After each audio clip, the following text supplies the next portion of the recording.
Sorry, আমার একটু আসতে দেরি হয়ে গেল। কখন এসেছো? কি করবো বলো, বাসা থেকে বেরেই হতে পারতেছি না। অনেক কষ্ট করে পালিয়ে বের হয়ে আসলাম। বাসায় এমন ভাবে আটকে রাখছে, বের হওয়ার কোনো উপায় নাই। তোমার আমার বিষয়টা বাবা জেনে গেছে, এজন্য আমার উপর এখন কড়া নজরদারি। বাবা বলেছে আমি মরে গেলেও তোমার সাথে বিয়ে দেবে না। বাবা আমার বিয়ে ঠিক করেছে, ছেলে বিজনেসম্যান। তুমি কিছু একটা করো প্লিজ, বলো আমি কি করব এখন। কি বলো, তোমার বিয়ে? ওয়াও, তাও আবার বিজনেসম্যান, এত বড়! যান যান যান যান, শোনো না, আমি তো কিছুই করি না, বেকার।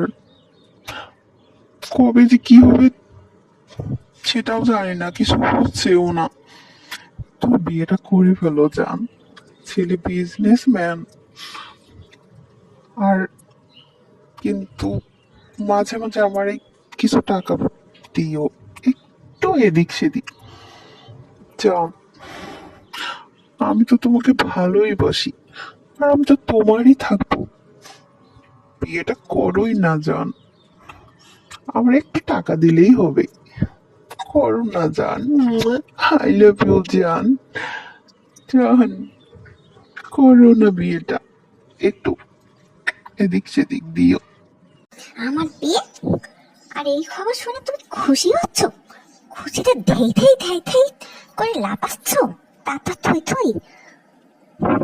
আর নিজে তো কিছুই করতে পারো না, এখন আমার বিয়েতে লাফাচ্ছ।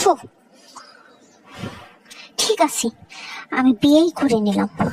আমার ভুল হয়েছে তোমার সঙ্গে রিলেশন করা। আমি যদি আগে জানতাম তোমার মতো ছেলের সাথে কখনোই রিলেশনে যেতাম না। ঠিক আছে, আমার বিয়েতে আসিও, সময় মতো বিয়ের কার্ডটা পাঠিয়ে দেব। বাবা ঠিকই বলেছে, ঠিকই বলেছে। তাই তো বাবা নিয়ে বলেছি আমি মরে গেলেও তোমার সাথে বিয়ে দেবে না। আর আমি কেন বা মরবো? এসো, বিয়ের কার্ডটা দিয়েই দেব, দাওয়াত খেতে এসো। ওকে জান, কোনো সমস্যা নেই, অবশ্যই আমি তোমার বিয়েতে দাওয়াত খেতে আসবো। হ্যাঁ, কার্ডটা কিন্তু দিতে বললো না। আর বেকার মানুষ, বুঝোই তো, টাকা পয়সা নাই, তাই কি গিফট দিতে হবে বলো না।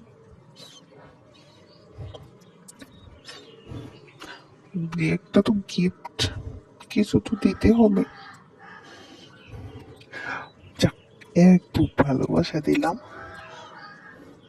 তবে জান মাথায় রেখো, পারলে একটু এদিক সেদিক কিছু দিও। উফ, যাক বাবা, পথ ফাঁকা হয়ে গেল। Let's enjoy.